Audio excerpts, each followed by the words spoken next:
Ya a partir de este momento ya lo grabo. Luego ya si hay que recortar algo, pues ya lo recortamos.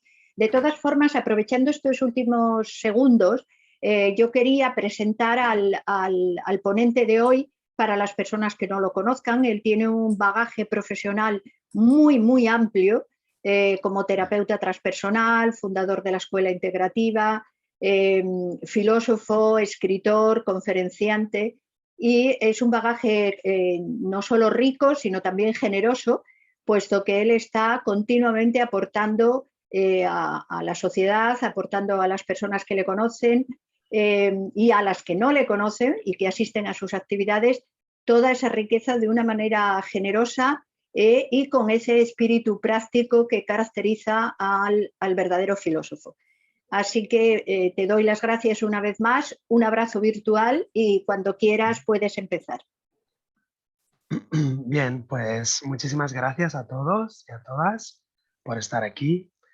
Vamos a compartir un rato, vamos a estar más o menos, si os parece bien, haríamos unos 30 a 35 minutos de exposición y luego podemos abrir un turno de preguntas que se pueden hacer con el micrófono abierto y si tuviéramos problemas de conexión y de escuchar, pues entonces lo podéis hacer por el chat. Hoy tenemos un tema muy interesante de esta línea de charlas que son sobre Jung y su sabiduría, sus enseñanzas para la vida cotidiana. Entonces, el tema que quiero proponer hoy es el cuerpo y sus símbolos y es un tema muy profundo, muy extenso, difícil de sintetizar, difícil de quizá también de transmitir, porque hay muchas cosas que pueden ser chocantes o que pueden ser extrañas, pero bueno, también os voy a pedir antes de seguir que desconectéis los micrófonos, que desconectéis vuestros micrófonos, o tú lo puedes hacer, María Jesús, como administradora del chat, para que no entren ruidos por los micrófonos. Por ejemplo, hay un par de personas, Tamara, Manuel, que tenéis los micrófonos conectados. Desconectarlos, por favor, para que no entren ruidos, y podéis conectar las cámaras si queréis. Sería bueno que conectarais las cámaras para vernos el cuerpo. Ya que va sobre el cuerpo hoy, es mejor que nos veamos. Entonces,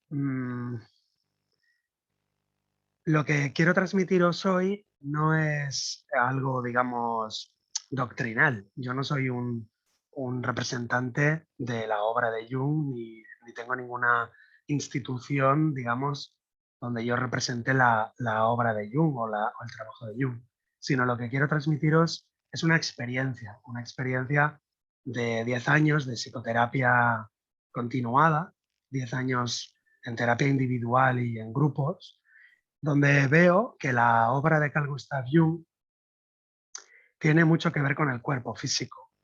Lo que pasa que es cierto que Carl Gustav Jung en su trabajo, en sus libros, no habló demasiado sobre el cuerpo físico. Y los escritos que he estado buscando, las investigaciones que he hecho, afirman esto mismo. Hay muchos expertos en la obra de Jung que de alguna manera se quejan de que no hay mucho trabajo sobre esto, sino que Jung dejó algunas pinceladas, algunos escritos, algunas ideas, y yo lo puedo constatar en la terapia individual como de alguna manera el gran sabio, el gran psiquiatra suizo, pues acertó en muchas de las cosas de las que iba diciendo. Y aún, si me permitís, pues al final de la charla propondré campos de investigación o puertas que se pueden abrir. Entonces, no sé si habéis leído un libro que se llama... ¿Alguien tiene el micrófono abierto? Marisa, por favor, tienes que desconectar el micro. María Jesús, tú, por favor, ves desconectando si hay algún micro abierto. Sí, pero tengo aquí a Joaquín Gil, que no puedo desconectarle, no sé por qué. Bueno, si no hay ruido no pasa nada, se puede dejar conectado. No sé si habéis leído un libro que se llama El hombre y sus símbolos. Perdone, es que estamos en una clase en Zoom.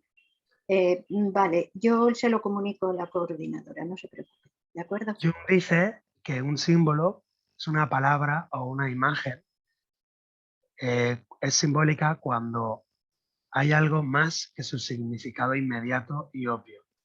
Ese símbolo, esa palabra o esa imagen tiene un aspecto inconsciente mucho más amplio y un significado mucho más profundo. De esta manera, el cuerpo, desde mi punto de vista, desde mi experiencia, es un símbolo. Todas las partes del cuerpo, como a lo mejor no sabéis, son símbolos. Las manos son símbolos, los brazos son símbolos, los codos son símbolos, la rodilla, la piel, los ojos. Y lo que Jung propone en su obra, a lo largo de toda su obra, es que de alguna manera el ser humano estamos dormidos, vivimos como en un sueño. Jung tiene una idea muy profunda, dice que cuando abrimos los ojos, miramos hacia afuera, soñamos, y cuando cerramos los ojos, miramos hacia adentro, despertamos. ¿Eso qué quiere decir? De alguna manera, la vida profunda del ser humano, la vida interior, es como si fuera la verdadera vida. Y la vida exterior es un reflejo o un espejo de lo que va pasando por dentro. Yo sé que, bueno, no es natural, o sea, no es obvia esta forma de ver el mundo, o quizá no todo el mundo tiene por qué estar de acuerdo, pero un poco la premisa de la cual parto es que el cuerpo es un espejo, el cuerpo es un reflejo de lo que pasa en el alma. Y para eso Jung acuñó una serie de conceptos, por ejemplo, el concepto de sincronicidad. Él hablaba de que la mente estaba sincronizada con los eventos, con los sucesos. La mente humana es un misterio, no sabemos dónde empieza, dónde acaba la mente. Sabemos que gran parte de la mente está en el inconsciente, que aproximadamente el inconsciente puede ser un 90 o un 95%, mientras que la conciencia un 3, un 4, un 5%.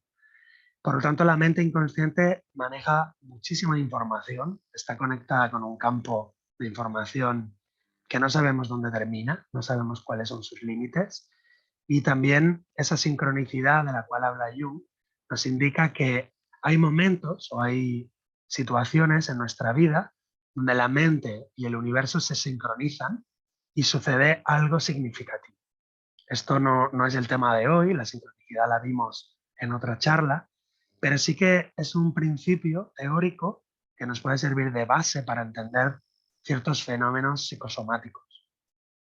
Jung habló también de que la psique, la mente, por arriba, digamos, en la zona, digamos, ultravioleta, tocaría con el espíritu.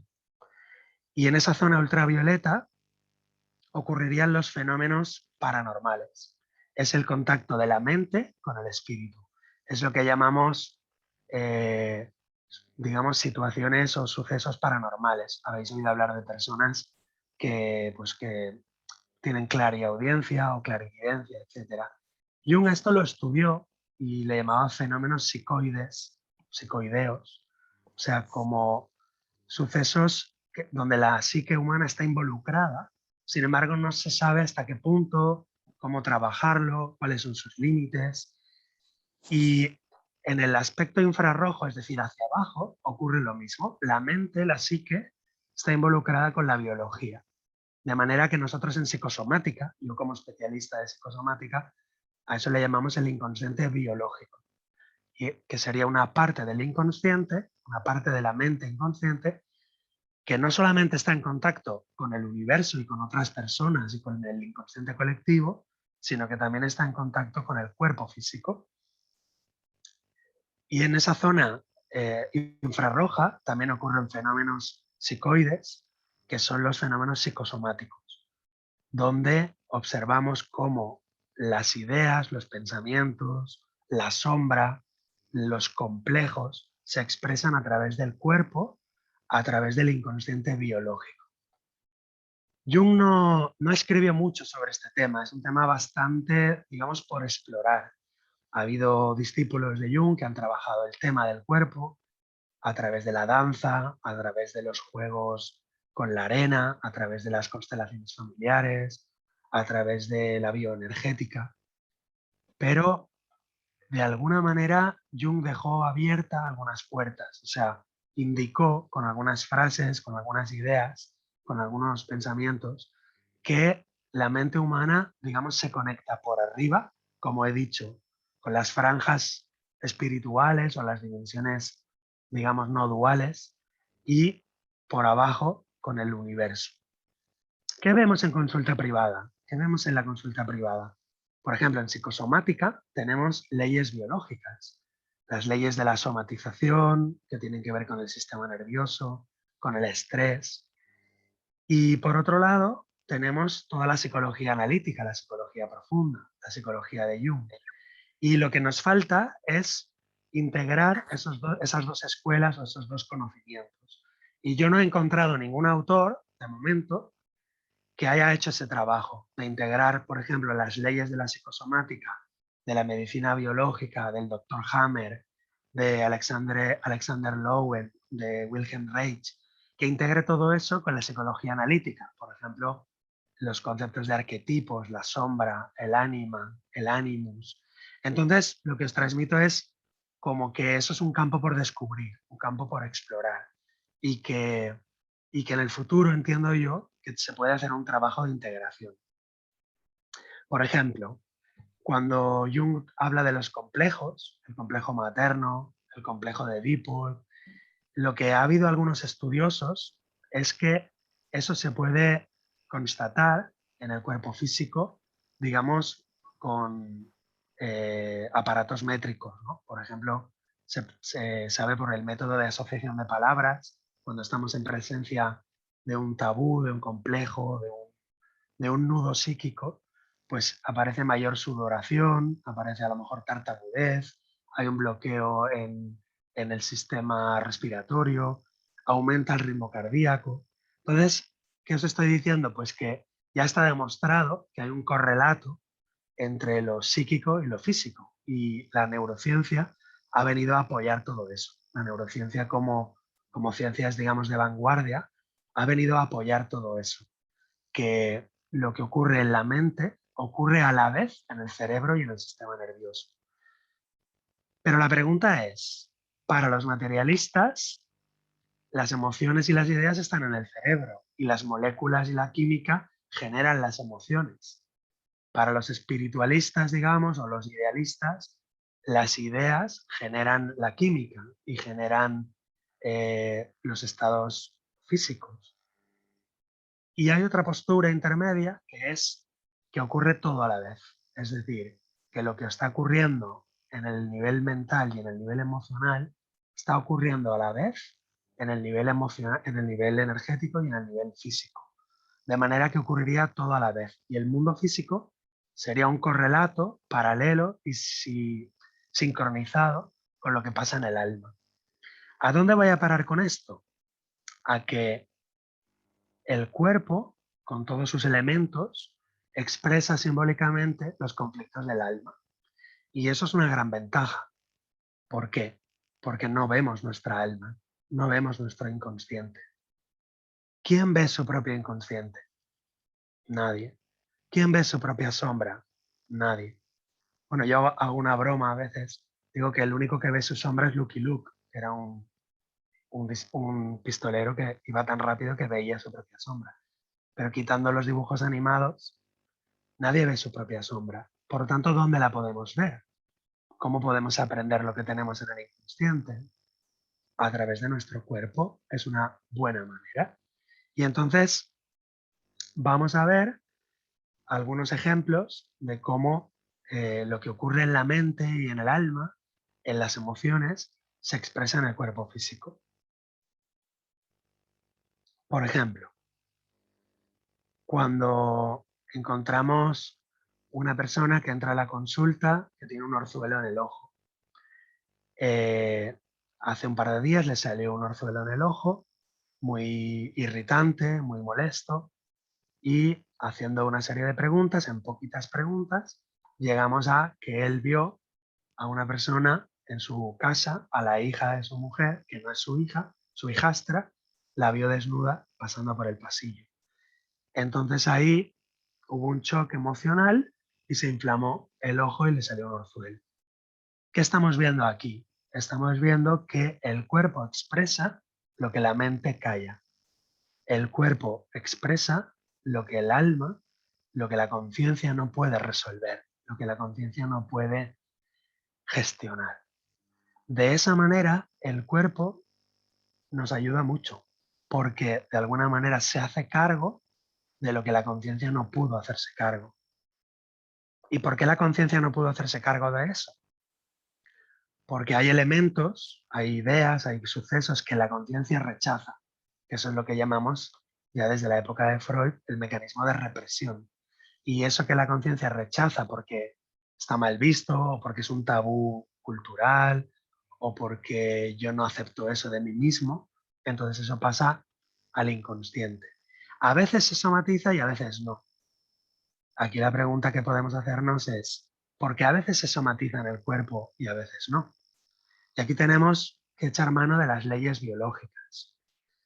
Cuando ese shock emocional altamente traumático que te pilla desprevenido a contrapié, que no le ves una solución y que no lo expresas, lo puedes, digamos, canalizar de otra manera, que no sea expresándolo, sino, por ejemplo, a través de golpear o de hacer deporte o de hacer artes marciales, entonces no se somatiza en el cuerpo.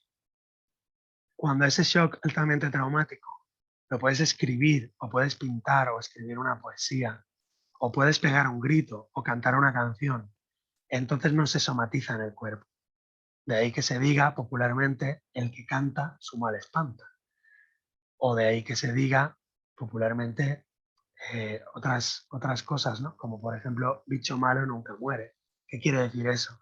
Una persona que tiene un shock emocional y lo expresa no se enferma, es decir, no lo somatiza. Pero ese shock emocional es como un rayo eléctrico que cae en un tejado de una casa y tiene que ser canalizado por un cable hasta tomar tierra. Si no, esa gran carga psíquica, esa energía, esa libido, que diría Jung, se puede ir al cuerpo o se puede ir a la psique. Por eso también tenemos trastornos psíquicos, como por ejemplo la ansiedad, la depresión, los trastornos obsesivos compulsivos, bueno, tantas patologías psíquicas como hay hoy en día y cada vez más. Entonces, desde el punto de vista, entiendo yo, de la psicología junguiana, la mente, el alma, la conciencia, de alguna manera se rige por un sistema energético. Hay una energía en continuo movimiento. Esa energía debe de ser canalizada.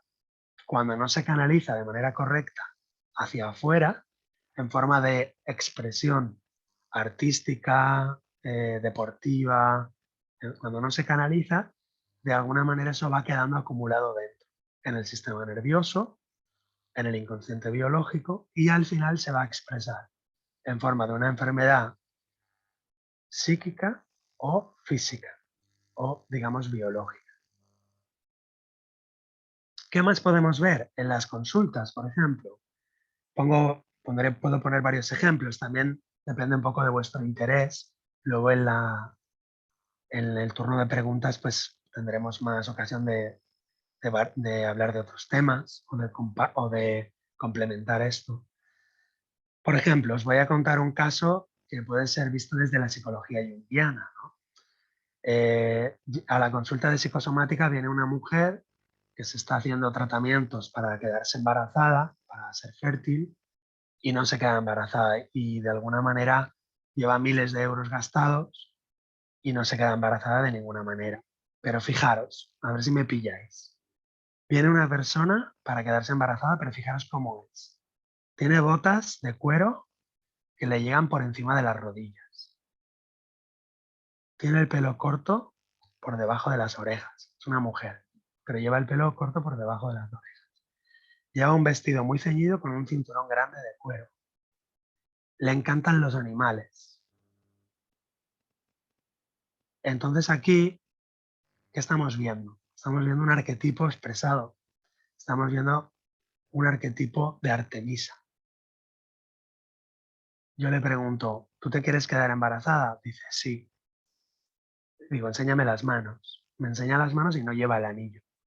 ¿Qué quiere decir todo esto?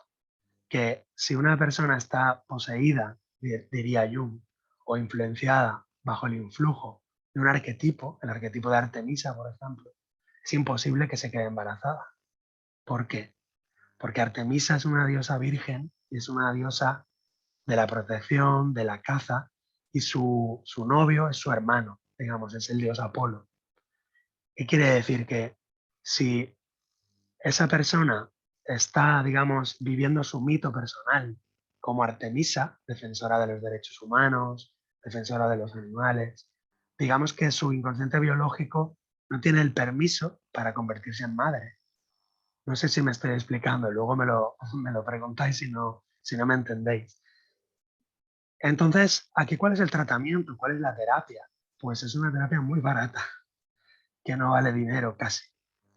Eh, Aquí, digamos, el trabajo terapéutico sería que la persona se trabaje a sí misma para crear un hogar, para permitirse ser madre.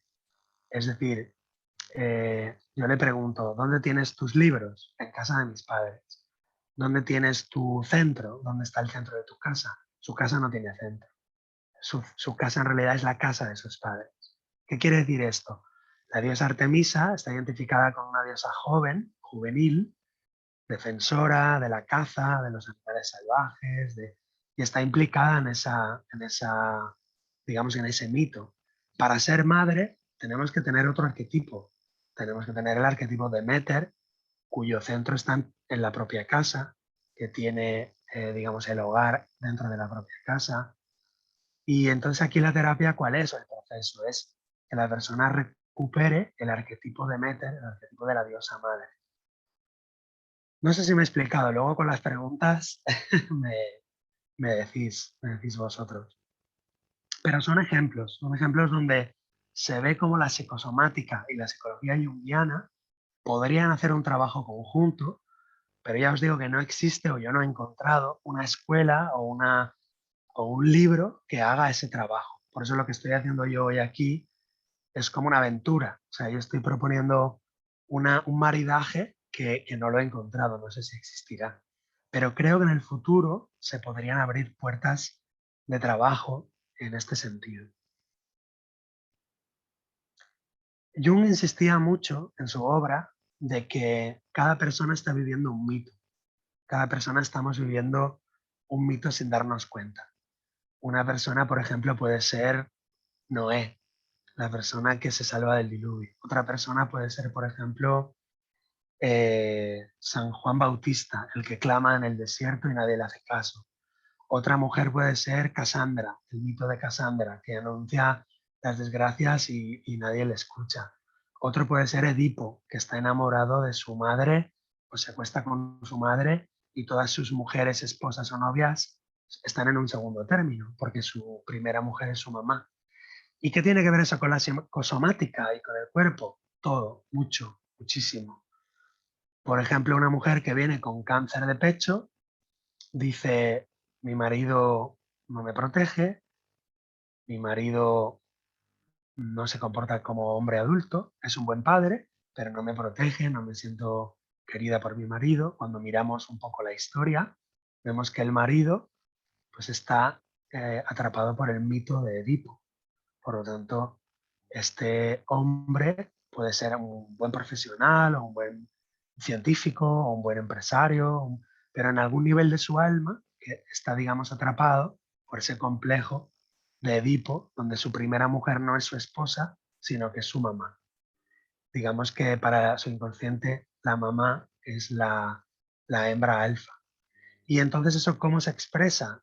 Pues su mujer desarrolla un cáncer de pecho en el pecho derecho. ¿Y esto qué significa? Tengo que proteger a mi marido. Yo le pregunto a ella, ¿cuántos hijos tienes? Dice, 2. Digo, no, tienes 3. No, tengo 2, me dice ella. Le digo, no, tienes 3. Porque tu hijo para ti o sea, tu marido para ti es tu hijo. Y se pone a llorar, dice, ostras, es verdad. Nunca lo había visto así, pero sí, mi marido es alcohólico, mi marido le tengo que cuidar, le tengo que proteger y no me siento protegida por él. De manera que la psicosomática, el cuerpo, expresa los conflictos que no podemos resolver a nivel mental, a nivel psíquico. De ahí que todo el cuerpo sea un semáforo.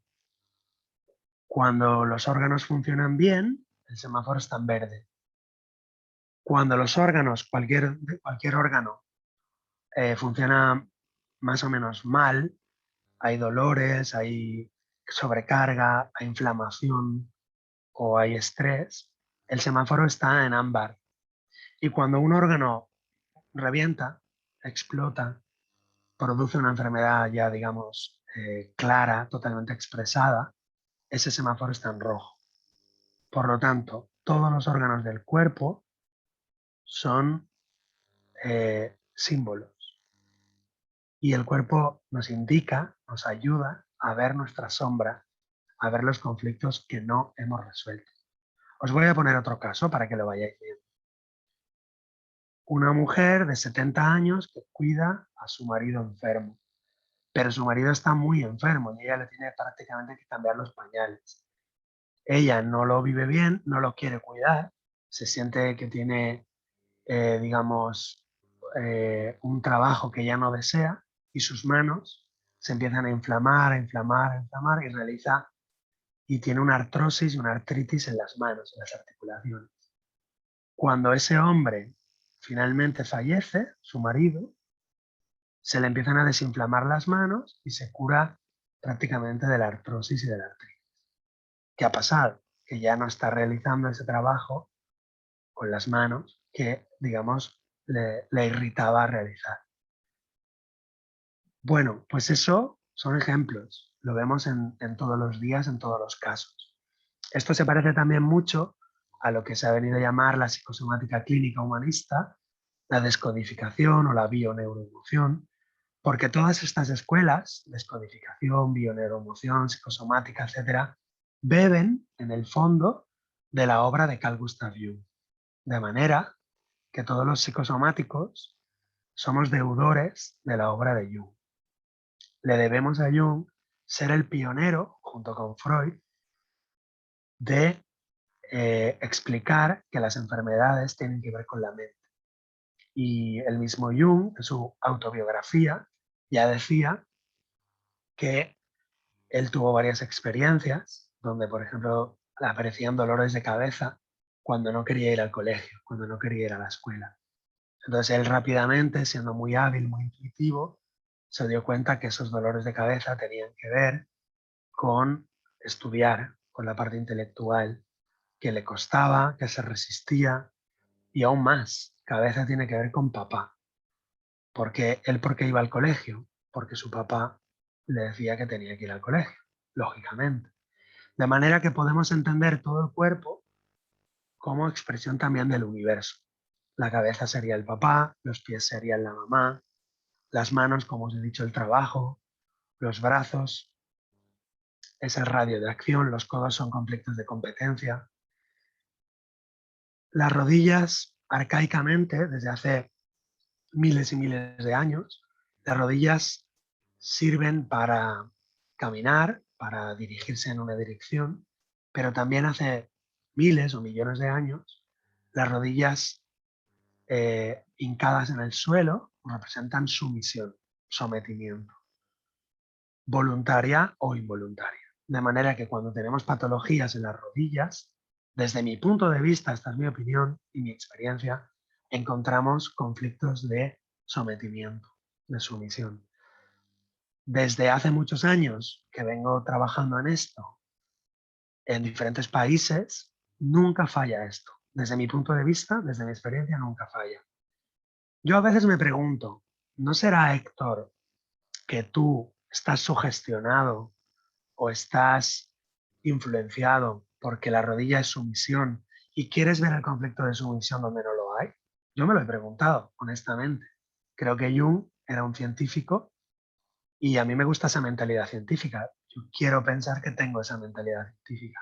Pero, desde mi punto de vista, desde mi experiencia, siempre que he visto una patología en la rodilla, me he encontrado que esa persona tiene un conflicto de sometimiento o de sumisión. De manera que para mí el cuerpo no comete errores. Desde mi punto de vista el cuerpo no falla.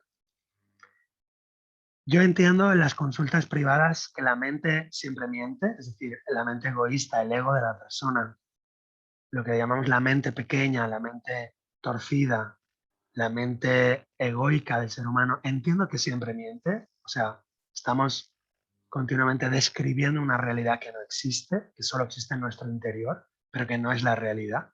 De manera que el ego siempre está mintiendo, por así decirlo. Y sin embargo entiendo que el cuerpo nunca miente, que si aparece una inflamación, qué sé yo, en las encías, o aparece una tendinitis, o aparece un cáncer de pulmón, o aparece una pancreatitis, entiendo yo que como eso es un proceso involuntario, es sincero. Por eso la enfermedad, digamos, nos conecta con un tipo de sinceridad, es una sinceridad biológica. El cuerpo no miente, tú no te puedes provocar una miopía, se hace la miopía sola. Dicho en otras palabras, yo confío en la naturaleza, confío en el cuerpo, creo en el cuerpo y creo, digamos, en lo profundo del alma humana, pero la mente superficial, el kamamanas, la mente egoísta, es, digamos, nuestro mayor obstáculo, somos nuestros mayores enemigos. Y el mayor obstáculo para la psicosomática, para la interpretación de los síntomas o de las descodificaciones, el mayor obstáculo es nuestra propia mente. ¿Por qué? Porque si yo somatizo en un órgano, si yo expreso en un órgano una sombra, difícilmente mi conciencia lo va a aceptar, porque precisamente se ha somatizado porque la conciencia no era capaz de aceptarlo. ¿Me estoy explicando, gente guapa? Si tengo una inflamación en los pies porque tengo un conflicto con la maternidad o con mi madre, se me inflan los pies, se ha somatizado en los pies, difícilmente en mi conciencia voy a poder sostener ese conflicto. Por eso yo conmigo mismo no puedo resolver esa patología a nivel psicosomático, a no ser que tenga ayuda de una persona desde fuera, que es el terapeuta, o es el acompañante, o es el psicoterapeuta, que me hace mirar a donde yo no quiero mirar. Oye, ¿tú qué conflicto tienes con tu madre? No, ninguno. No, yo la quiero mucho. No, si nadie dice que no la quieras. No, si yo la amo. Sí, si nadie dice que no la amas. Pero ¿sabéis una cosa? La ambivalencia, el atanor humano es tan complejo que una persona puede amar y odiar a la vez. Y eso casi nadie lo entiende, casi nadie lo comprende. Casi nadie, por ejemplo, que ama a su mamá, puede entender que a la vez la puede odiar. Y como eso está prohibido culturalmente, pasa a la sombra, pasa al inconsciente. Bueno, he lanzado una serie de ideas un poco deshilachadas, un poco desordenadas, y si os parece bien, pues vamos terminando para que hagáis vosotros las preguntas, un poco con las ideas más profundas sobre el cuerpo. El cuerpo, en la tradición perenne que tanto estudió Carl Gustav Jung, por ejemplo, en la tradición gnóstica o en la tradición platónica, el cuerpo es una tumba, es un sarcófago, es una cárcel.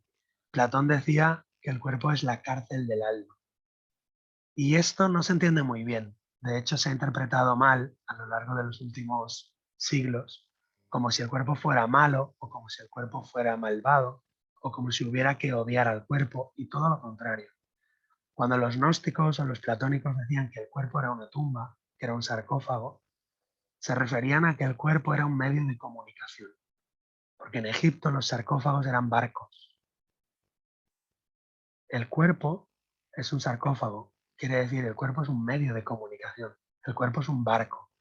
El cuerpo contiene o lleva o permite al alma deslizarse por este mundo.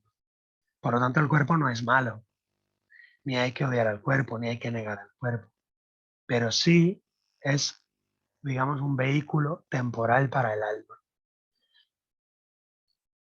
Cuando utilizamos el cuerpo como medio de comunicación, nunca se enferma. ¿Por qué? Porque el Dharma, el Tao, la finalidad del cuerpo es comunicar el alma. Cuando utilizamos el cuerpo como medio de comunicación, lo voy a repetir, nunca se enferma.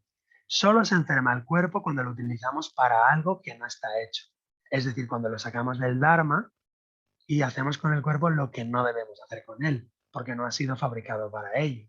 Y entonces ahí aparecen las enfermedades. Por ejemplo, cuando utilizamos el cuerpo para atacar, cuando utilizamos el cuerpo para separarnos, para aumentar la separatividad de las almas, de las mentes, cuando utilizamos el cuerpo para demostrar que el otro es el culpable de lo que me pasa, cuando utilizamos el cuerpo para culpabilizar a los demás, cuando utilizamos el cuerpo para escondernos de nuestro Dios interior, cuando utilizamos el cuerpo para separarnos del todo de la naturaleza. Siempre que utilizamos el cuerpo en contra de su naturaleza, que es la comunicación, el cuerpo se enfermará. Más cosas ya profundas para ir terminando. Voy a decir algo alucinante, prepararos. Muy raro y muy extraño. Pero yo entiendo, y puedo estar muy equivocado, pero desde la obra de Jung, lo que entiendo es esto. El self, es decir, el espíritu, la totalidad de la psique, fabricó al ego, que es una parte escindida de la psique total. El ego fabricó al cuerpo. Y el cuerpo está en esta dimensión espaciotemporal para expresar al self y recuperar el self y volver a casa. Es decir, volver a la totalidad psíquica. Dicho con otras palabras, en la India lo dicen de otra manera. El espíritu crea la mente crea la energía crea la materia. ¿La materia es mala? No, ni muchísimo menos. ¿La materia tiene culpa de algo? No, ni muchísimo menos. Pero la materia, dice Jung, debe ser espiritualizada, igual que el espíritu debe ser materializado. ¿Eso qué quiere decir? Que de alguna manera tenemos que hacer dos trabajos. Uno, separar la mente del cuerpo. Eso se llama solve, disuelve, o sea, separa la mente del cuerpo. Tú no eres tu cuerpo. Y dos, unir la mente con el cuerpo. Eso se llama coagula. Eso se llama alquimia, disolución y coagulación. O sea, primero tenemos que diferenciar para luego homogeneizar y trascender. ¿Qué quiere decir eso? Como decía Platón, la filosofía es un camino para separar el alma del cuerpo, para luego volverla a unir. ¿Eso qué quiere decir? El ser humano tiene que darse cuenta, entiendo yo, que tiene una parte biológica, tiene una parte física, pero que es algo más que todo eso. Es un espíritu, es un alma, es una mente inmortal, eterna, es una idea en la mente cósmica. Para eso hay que hacer solve, disuelve. Tengo que desidentificarme de todo, de mi cuerpo físico, de mi cuerpo energético, de mi cuerpo emocional, de mi cuerpo mental, egoico.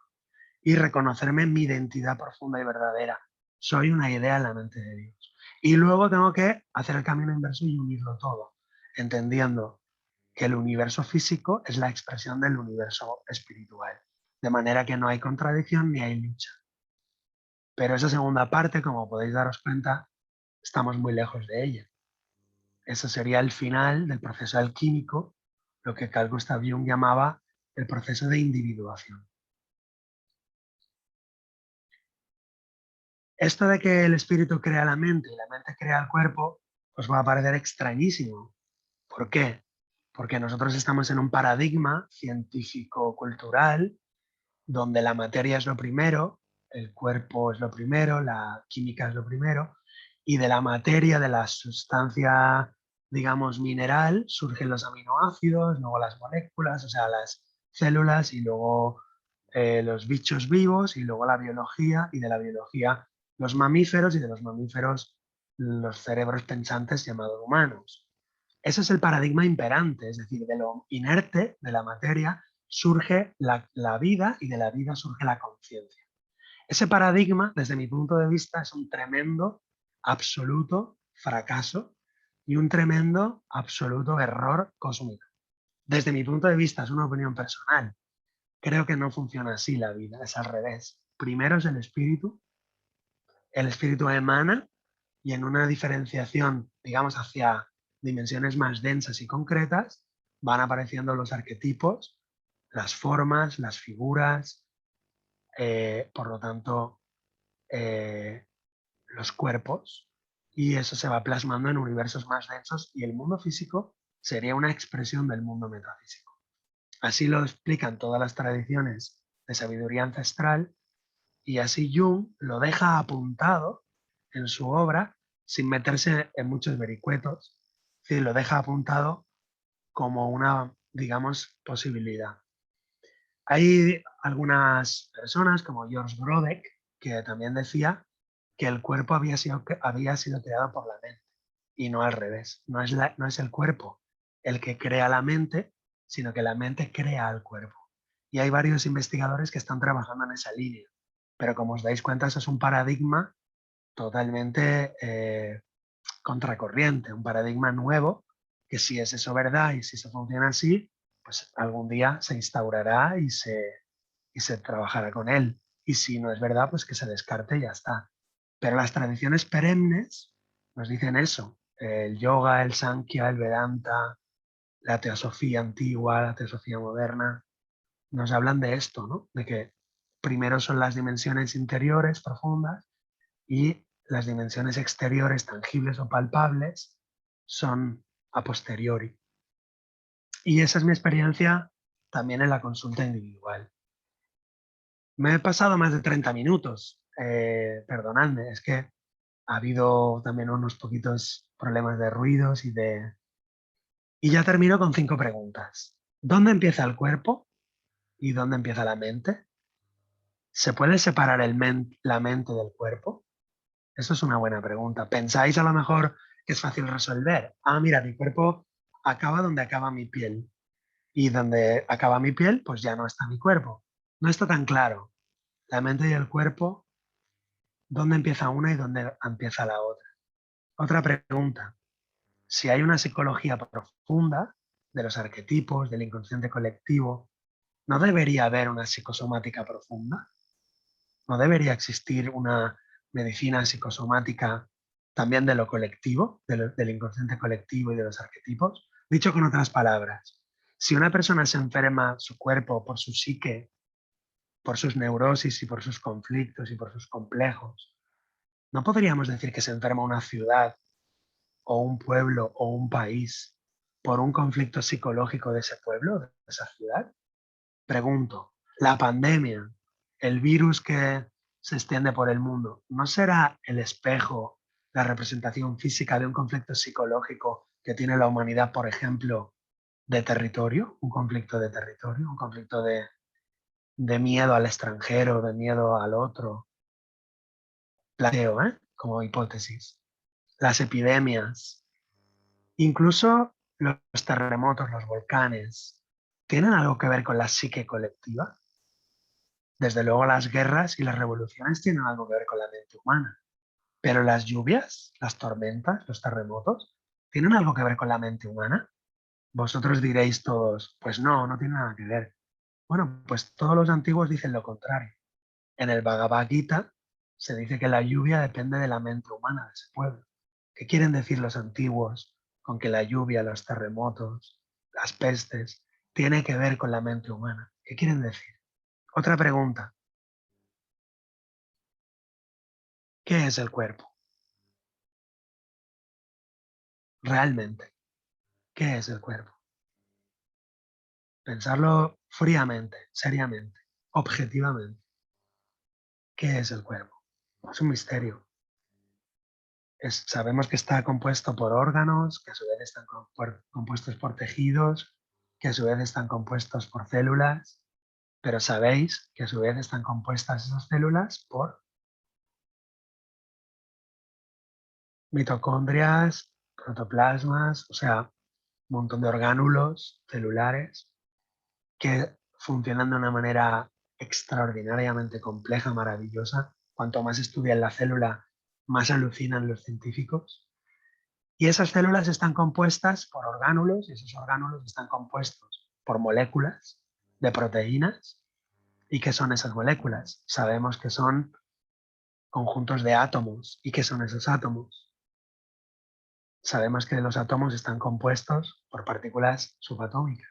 ¿Y qué son esas partículas subatómicas? Sabemos que no son materia, que son paquetes de información. Por lo tanto, ¿qué es el cuerpo? Pregunto, ¿realmente el cuerpo es un paquete de información o son millones de paquetes de información? Pensábamos encontrar en el siglo XX una partícula realmente atómica, es decir, átomos, que no se puede dividir, sin tomos, átomos, el átomo, el famoso átomo. No hemos encontrado el átomo.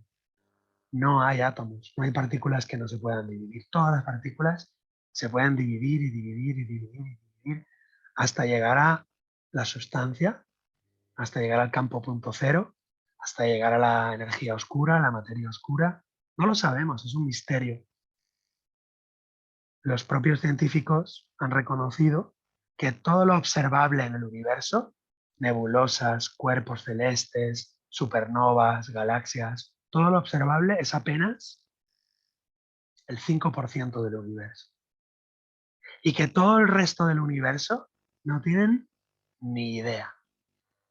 Le llaman materia oscura, que es como decir no tenemos ni idea, y le llaman energía oscura, que es como decir ni idea, no tenemos ni idea. Por lo tanto, nosotros tenemos cuerpos que están en un cuerpo que es el universo, que es un gran misterio. Os invito a reflexionar profundamente sobre el gran misterio de la mente y del cuerpo. Muchas gracias. Bueno, queridos Gracias, míos. Héctor. Gracias, Marianne. Muchas gracias, Héctor. Abrimos las preguntas. Desee comenzar sus preguntas a Héctor, puede activar su micrófono y hablar con él. Bueno, mientras alguien se lanza, muchas gracias. Gracias a Joaquín, a Maite, a María Dolores, a mucha gente que conozco, otros no nos conocía, pero bueno, ya nos conocemos. Y bueno, si queréis información de todo esto, os lo puedo enviar por email. Si queréis en el chat podéis dejar el email. Yo también en mi chat voy a escribir mi correo electrónico, ¿vale? Por si me queréis escribir, hacer preguntas, si queréis hacer una consulta de psicosomática, si queréis quejaros, si queréis lo que queráis, me escribís, ahí dejo mi correo electrónico info@hectorgilgarcia.com. Y tengo varios artículos que he descargado de internet para preparar esta charla, porque hay algunos libros que hablan un poquito entre el cuerpo y la psicología profunda, entre el cuerpo y la psicología junguiana. Pero ya os digo, no hay mucho, no he encontrado mucho. Y son cosas muy específicas, ¿no? Como por ejemplo la terapia corporal de Alexander Lowen o la biodescodificación. Y a mí me gustaría encontrar un trabajo que realmente una la psicosomática y la psicología junguiana, pero no lo he encontrado. Y por eso un poco es lo que estaba yo hoy como apuntando. Venga, ¿qué preguntas tenéis? Animo. Hola Timea, hola Carol, hola Paloma, Hola, Héctor. hola Maite. No sé si se me escucha porque... Sí, sí, perfecto. Bueno, estoy aquí desde el móvil porque desde el ordenador no he podido entrar, así que te veo minúsculo. Os veo un poco. Dar en primer lugar las gracias, de verdad, porque todo este encuentro sea posible. Gracias a María Jesús, gracias a ti, Héctor. Siempre un placer escucharte. Y bueno, yo tengo 3 preguntas, en principio. Vamos. A ver, que me planteo conforme tú has ido hablando. Comentabas bueno, por qué en momentos el cuerpo somatizaba las emociones, ¿no? Y en ocasiones no. Entonces tú has comentado antes que la respuesta es que si la persona no es capaz de canalizarla de manera adecuada, se puede producir pues ese malestar o esas enfermedades. Pero si se canaliza bien, pues esa puede ser una respuesta. ¿Cómo? Pues a través de la escritura, el cantar, tocar, hacer deporte. Entonces mi pregunta es, la primera, los artistas que se supone que manifiestan parte de su obra, ¿no? En lo que son ellos y canalizan eso que sienten, mm, entonces nunca enfermarían, o casi nunca enfermarían. Sería... Sí, es una buena pregunta, es una buena pregunta. Los artistas marciales, por ejemplo, tampoco enfermarían nunca porque están golpeando, están expresando, digamos, la violencia o el sistema nervioso lo tienen abierto para poder expresar, nunca enfermarían. De hecho, se sabe que los artistas marciales, digamos, profundos, son mucho más saludables y viven muchos más años. Con los músicos no lo sé, pero se podría hacer un estudio.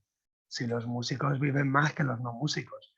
Pero desde luego podemos expresar con una sinfonía o con un violín una tristeza, una rabia, pero no llegar, digamos, a expresarlo del todo, entiendo yo, ¿no? Por ejemplo, yo me permito expresar la rabia, pero no me permito expresar la tristeza, por ejemplo. O al revés, me permito expresar la tristeza y me la permito y tal, pero la rabia no me la permito expresar porque no estoy expresando con el violín.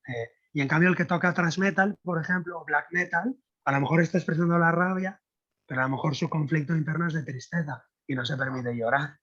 Entonces entiendo que no se está expresando bien, sino que se está expresando como se puede a través del arte y que seguramente se están curando muchas neurosis a través de la batería o del bajo o del violín o del piano. Seguro se están curando muchas neurosis, no tengo duda, pero que si se enferman es porque hay algo que no se está expresando. De hecho, yo tengo en la consulta, por ejemplo, gente músico que es baterista, se permite sacar la rabia perfectamente, pero por ejemplo tiene una tristeza súper profunda que nunca la expresa, nunca se ha permitido llorar. Y en la consulta le digo, venga, visualiza a tu madre, cierra los ojos y permítete llorar. Y se pone a llorar como nunca en su vida había llorado. Es decir, que no lo había expresado artísticamente eso. La siguiente pregunta.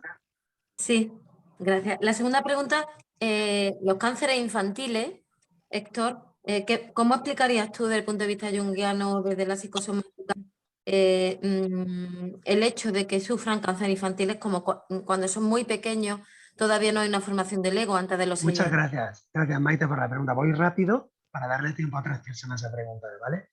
Gracias, Maite, por la pregunta. Es muy buena pregunta. Te voy a responder de una manera extraña, vas a flipar y no me gusta, pero te lo voy a decir. El embarazo del ser humano es la mitad en el cuerpo y la mitad fuera del cuerpo. El embarazo del ser humano no son 9 meses, son por lo menos 18.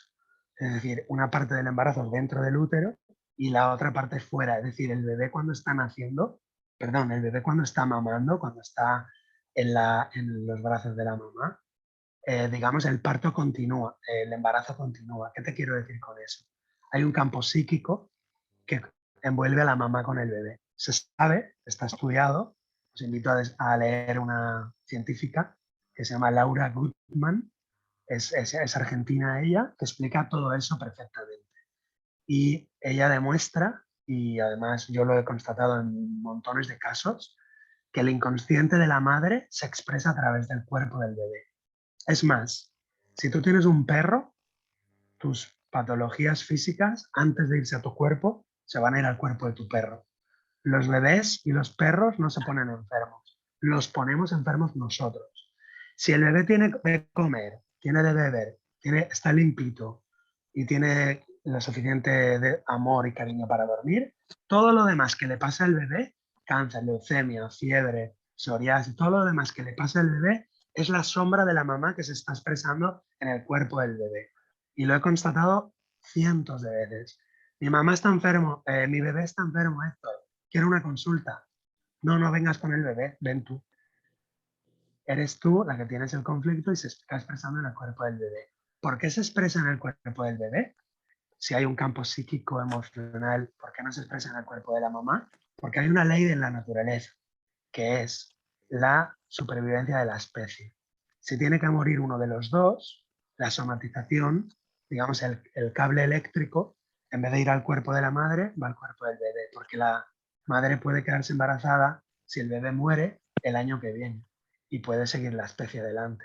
Pero si se muere el cuerpo de la mamá, el bebé se queda huérfano y probablemente mueran los dos. No sé si me he explicado, como se va a quedar grabado, lo puedes volver a escuchar. Pero, Perfecto. y tengo bibliografía de esto bastante. Si quieres me escribes y te la envío o te Eh, doy las referencias. Y la tercera esto, pregunta, Maite.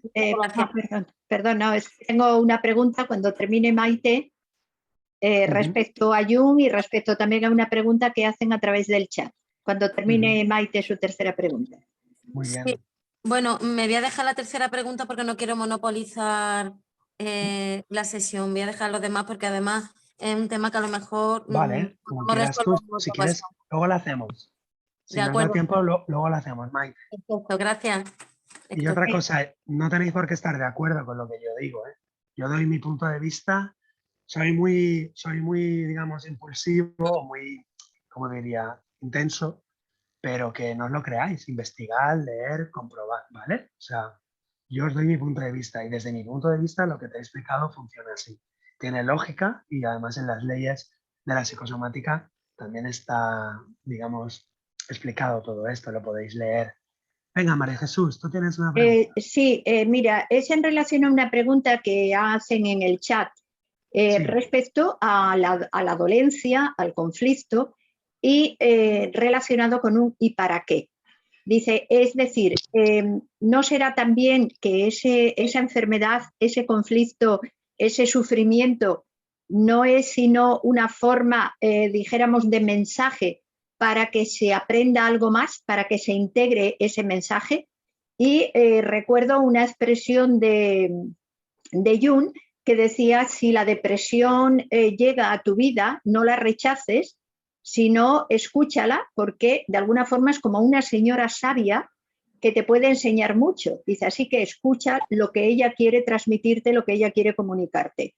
Entonces es como un poco dar la vuelta a lo que estamos viendo. Es decir, no puede ser también el mensaje de un para qué, es decir, para algo que hay que aprender, algo que hay que desarrollar conciencialmente, algo que hay que integrar en nuestro aprendizaje vital. por supuesto que sí, claro que sí. No veo ninguna contradicción. Toda enfermedad, no solo la depresión, como decía Jung, sino toda enfermedad, desde mi punto de vista, tiene un para qué y tiene un por qué. Y toda enfermedad trae un mensaje, por supuesto que sí. La pancreatitis. Tengo un amigo que tenía pancreatitis. El páncreas segrega unos líquidos que dividen la comida, los pedazos indigeribles, la dividen la comida. Pues resulta que el páncreas tiene que ver con la división. Pues resulta que cada vez que hay un problema de herencias, por ejemplo, un gran conflicto con una herencia, se inflama el páncreas o hay una pancreatitis. Entonces, hay que estudiarlo eso. También el páncreas tiene que ver con un conflicto de ignominia, una gran guarrada, digamos, un pedazo tóxico que me he tenido que tragar. Y entonces el páncreas se pone a funcionar de manera, digamos, exagerada porque tiene que digerir algo, tiene que disolver algo, tiene que separar algo, algo que está en el inconsciente emocional, pero no en el inconsciente biológico, porque dentro del estómago no hay nada.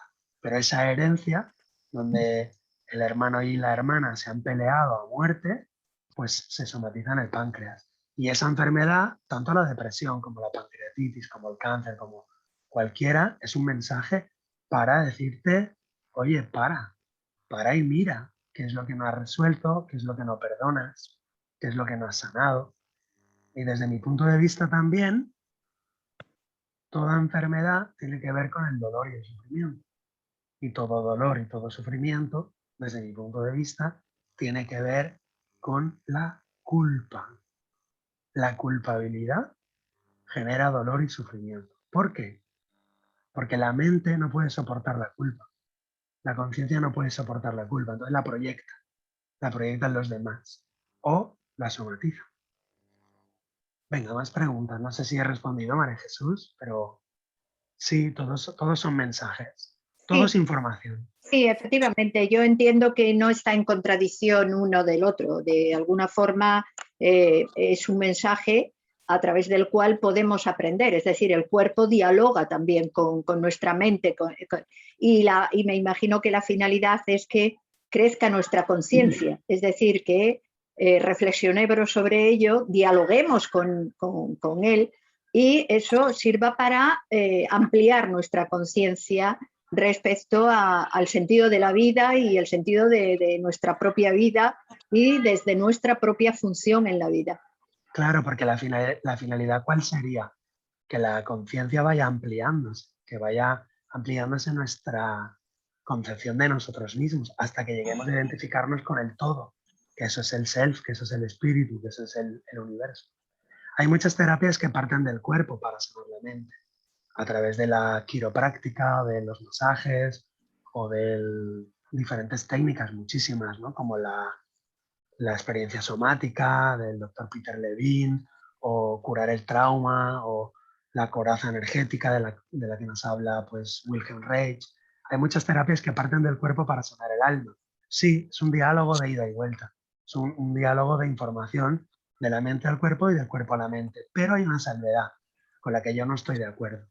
Hay gente que dice que curando al cuerpo curamos la mente. Yo no estoy de acuerdo con eso. Lo siento, perdón. ¿Por qué no estoy de acuerdo? Porque sí que es verdad que a lo mejor en un masaje o en un trabajo corporal ayudamos a la mente a rectificarse y a sanarse. Y sí que es verdad que haciendo un masaje, por ejemplo, pueden emerger memorias de dolor, emociones, incluso escenas biográficas, y se produce una catarsis y una terapia. Eso es verdad. Pero desde mi punto de vista, lo que sana de verdad es la decisión. Y hay que tomar una decisión. Ese es mi punto de vista, ¿eh? No hace falta que estéis de acuerdo conmigo. Si el ser humano no decide algo de manera correcta, eso se va a volver a repetir. Porque el corazón humano, ¿cuál es? El corazón humano es el libre albedrío. O sea, la mente humana profunda tiene que decidir. Y cuando en el peso del corazón de los egipcios se pesa el corazón con la pluma de la vida, de la justicia, lo que se pesa en el corazón son las decisiones. De manera que una psicoterapia física puede ayudar a sanar el alma, la mente, en el sentido de que la descarga de dolor, la descarga de memorias. Pero si no hay una decisión consciente, es decir, si no hay una madurez, eso se va a volver a repetir. La prueba la tenemos en un quiropráctico, por ejemplo. Yo tengo amigos que son quiroprácticos, es una terapia excelente. Te desconfiguran las vértebras tal y cual y vuelves a una postura corporal sana, vuelves a una... Sí, pero si no resuelves tus conflictos neuróticos, vas a volver otra vez a la postura antigua. Entonces vas a tener que ir al quiropráctico toda la vida. No me interesa que yo aprenda que mi dolor de espalda o mi dolor de hombros, joder, es que estoy cargando algo en los hombros que no quiero cargar. Por ejemplo, estoy cargando con mi hermana y mi hermano pequeño que no se ganan la vida, que siempre me están pidiendo el dinero, y siento que tengo una carga sobre los hombros. Entonces, ¿y por qué estoy cargando con mis hermanos?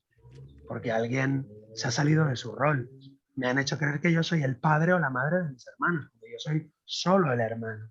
Si yo les ayudo como hermano, no me voy a enfermar, pero si yo les ayudo como padre o madre, me estoy saliendo de mi rol. Dicho con otras palabras, si no hay un crecimiento de la conciencia humana, todas las terapias corporales están muy bien, pero no resuelven porque se volverá a repetir. Ese es mi punto de vista, esa es mi opinión. Y sé que hay gente que no trabaja por ahí, que trabaja, digamos, con el cuerpo y con la bioenergética y me parece maravilloso, ¿eh?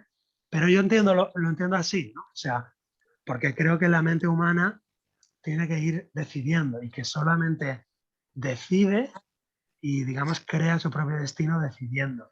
En el momento en el que pasan cosas, pero yo no lo he decidido, digamos que no me vale. Me puede aliviar, pero no me vale. No cuenta como algo que yo he hecho, que yo he decidido. Bueno, No sé si entiendo eso. Tú explicaste muy bien antes cómo realmente el cuerpo es un vehículo. Por Claro. muy bien que pongamos el vehículo a punto, si el conductor no conduce bien, no sirve de gran cosa. Es decir, Claro. yo puedo poner el coche, el barco a punto y perfecto, pero si el conductor comete imprudencias, el conductor no sabe conducir, llegará un momento que vuelve a estropearse el coche. Claro. Entiendo eso. Indudablemente lo que creo entender por todo lo que has explicado es lo importante que es todo este proceso forme parte de una conciencia activa. Es decir, que se tome conciencia de ello, porque es como se puede decidir y elegir adecuadamente. Y ahora, exacto, María Jesús, y ligando con lo que tú dices, yo digo una frase de Jung.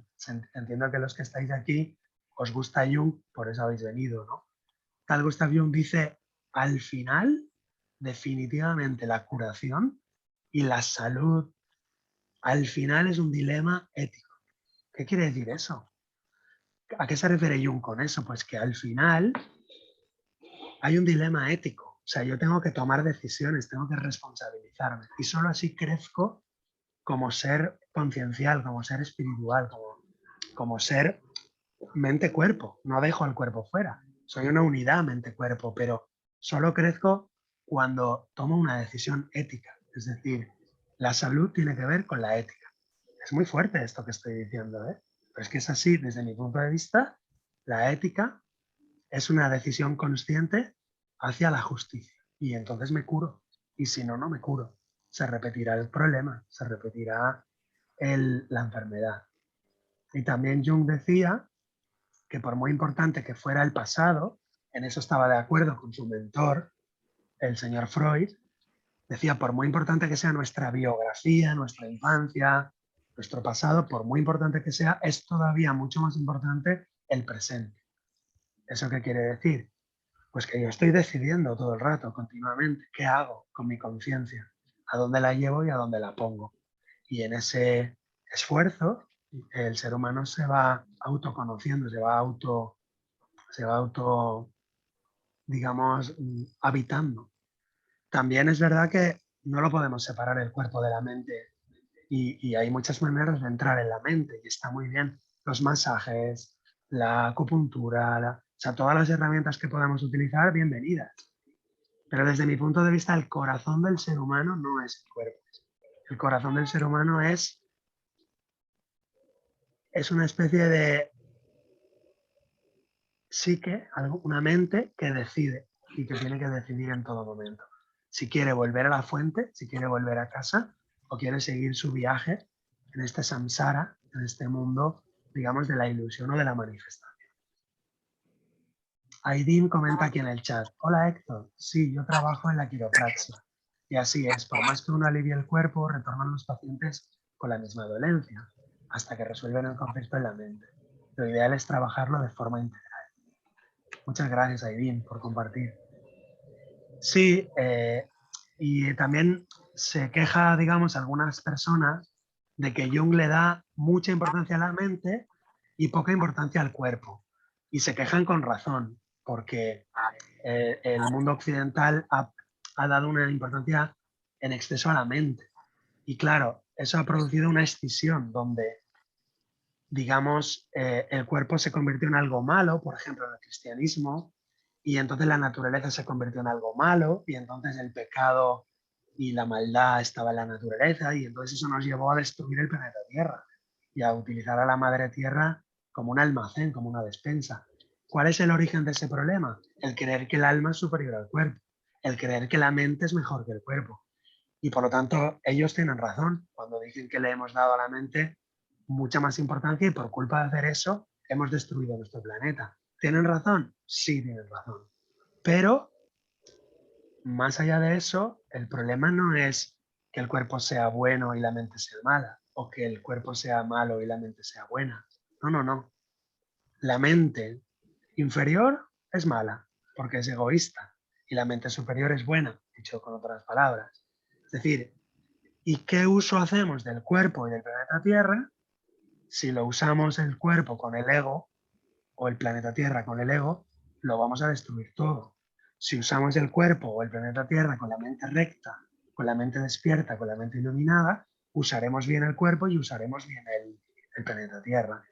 De manera que tenemos un buen cacao, porque hemos intentado separar el alma del cuerpo, darle prioridad al alma sobre el cuerpo, y la hemos pifiado durante siglos. Ahora estamos intentando darle prioridad al cuerpo sobre el alma y veneramos a la naturaleza. Y hay un resurgir de las religiones, digamos, panteístas o politeístas o, digamos, la religión de la tierra, pero eso es otro error, porque eso nos retrotrae a estados primitivos. Eso es un retroceso psicológico colectivo. Que va, debemos integrar al cuerpo y a la mente. Debemos integrar a la madre naturaleza, al cuerpo físico, con la mente. Y todo eso armonizado en una función trascendente, que es lo que decía Jung. La idea de que el espíritu integra mente y cuerpo. Es la totalidad. El espíritu es la totalidad, es mente y cuerpo. Pero para llegar a la totalidad sí que hay que hacer un proceso, digamos, de solve et coagula. Hemos de disolver, disociarnos del cuerpo para luego coagular, volver al cuerpo. Y ese proceso yo entiendo que es la psicoterapia. Y dice Ferdinand, ¿no se está llevando demasiado lejos esa supuesta lectura simbólica de los mares del cuerpo? Pues sí, Ferdinand, no solamente se está llevando lejos, sino que me lo llevo 5.000 pueblos por delante. O sea, yo soy un exagerado de esto. Pero bueno, es mi punto de vista. Permíteme, en mi libre exposición, que para eso cada uno tiene su foro, ¿no? Llevarlo lejísimos. Desde mi punto de vista, todo lo que ocurre en el cuerpo es un símbolo. Pero es una opinión. No la compartas si tú no quieres. Yo lo compruebo y lo veo todos los días. Ostras, aparece en la consulta uno con el codo enyesado. Bueno, pues está jugando una copa de pádel y tiene que enfrentarse a los rivales, conflicto de competencia.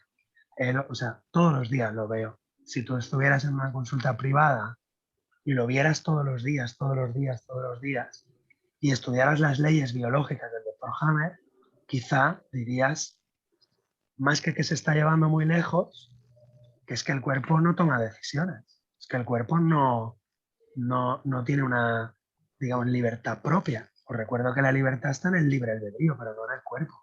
Desde mi punto de vista, el cuerpo obedece. Ese es mi punto de vista. El cuerpo sigue a la mente. El cuerpo es un barco y el que toma la decisión es el barquero, que está llevando el timón.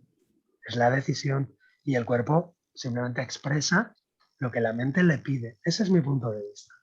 Y a veces la mente le pide dolor.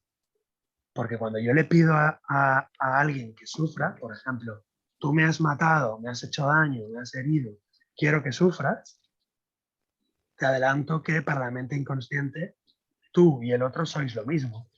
Por lo tanto, si yo pido dolor, la mente inconsciente lo capta y dice, dolor quieres, dolor tienes.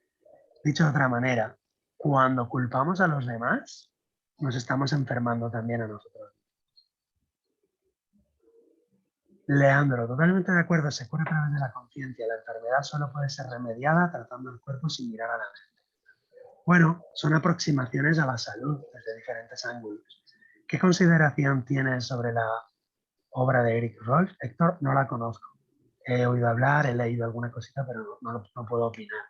No la conozco. Venga, vamos con un par de preguntas más, si queréis, y terminamos. Creo que Joaquín ha levantado la mano, o ha sido...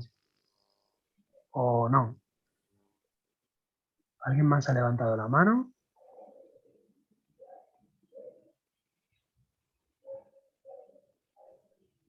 Ferdinand dice, Jung, al contrario de que Freud, creía en la posibilidad de una voluntad que dirija nuestra vida. Creía en las dualidades incluyendo la de mente y cuerpo. Freud creía más bien en las estructuras psíquicas. La voluntad formaría parte de una estructura psíquica sólida y afianzada basada en unas creencias firmes. Una locura sería el resultado de una estructura psíquica desorganizada. Así es.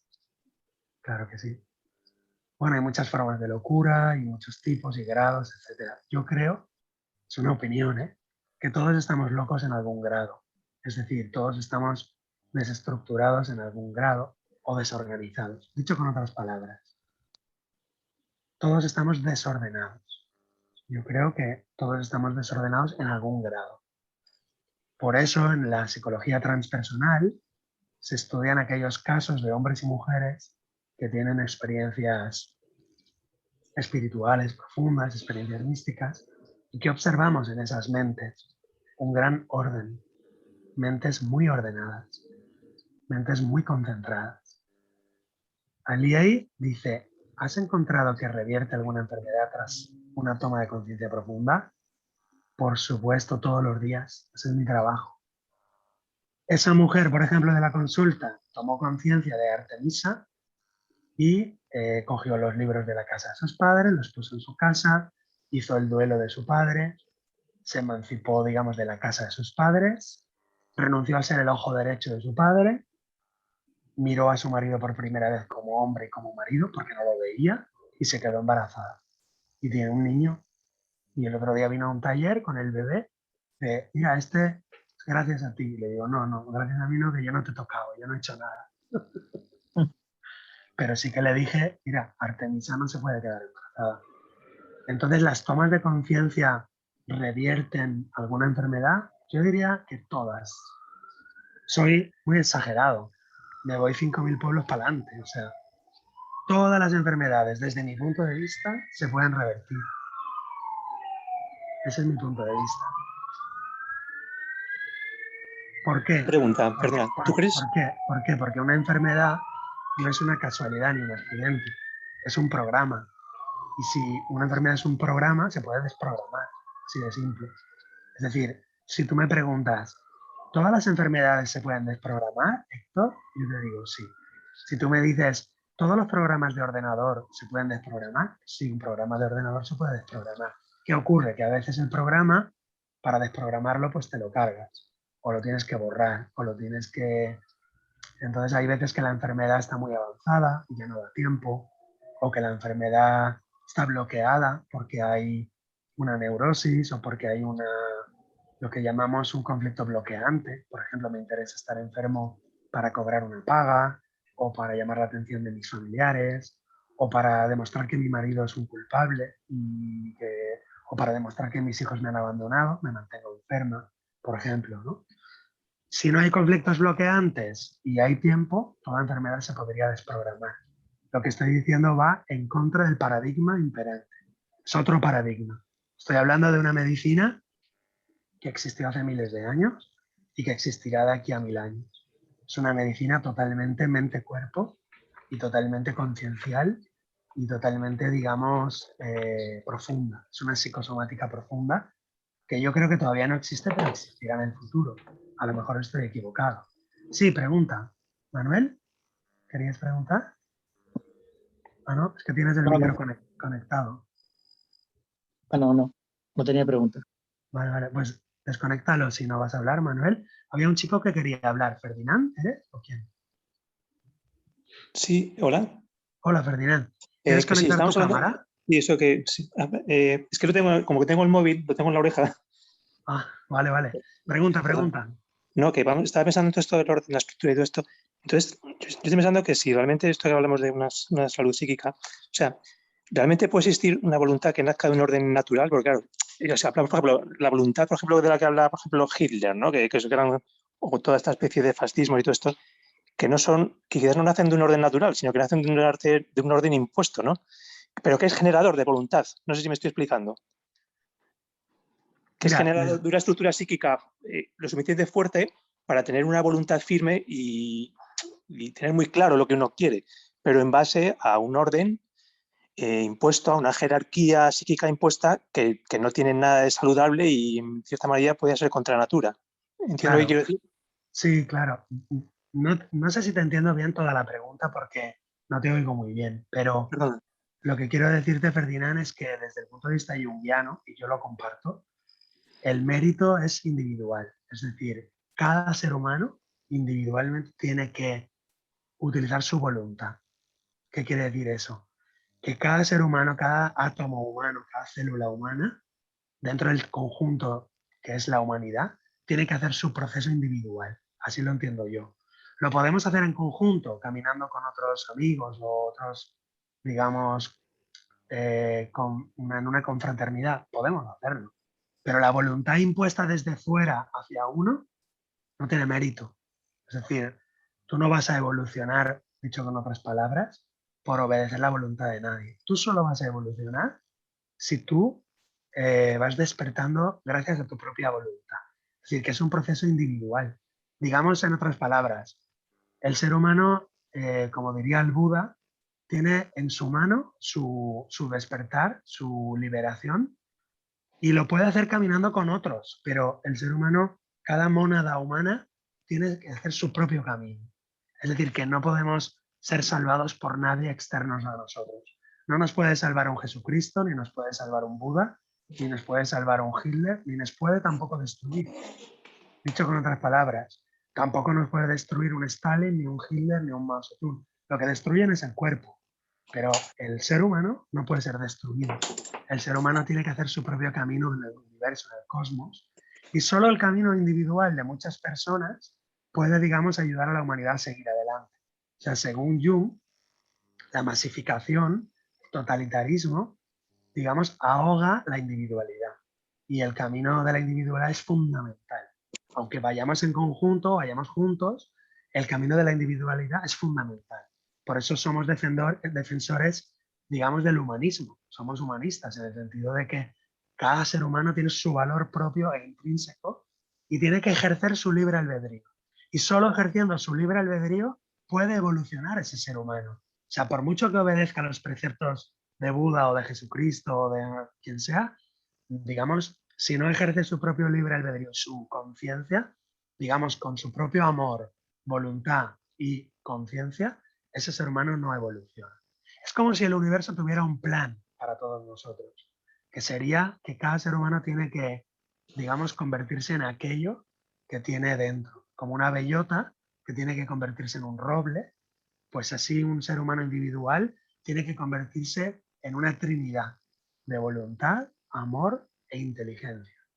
O sea, de verdad, de amor, energía y de conciencia. Lo que llaman Sat, Chit, Ananda, o voluntad, inteligencia y amor. O lo que llaman Padre, Hijo y Espíritu Santo.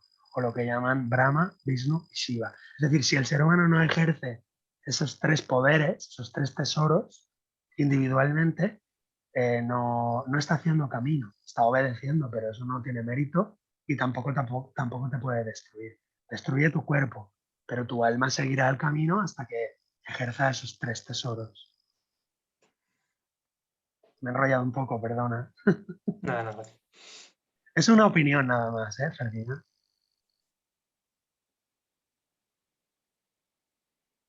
Timea, y si queréis vamos terminando, chicos. ¿Puedes decir que se tiene que cambiar si uno se culpabiliza a sí mismo? Sí, dejar de culpabilizarse.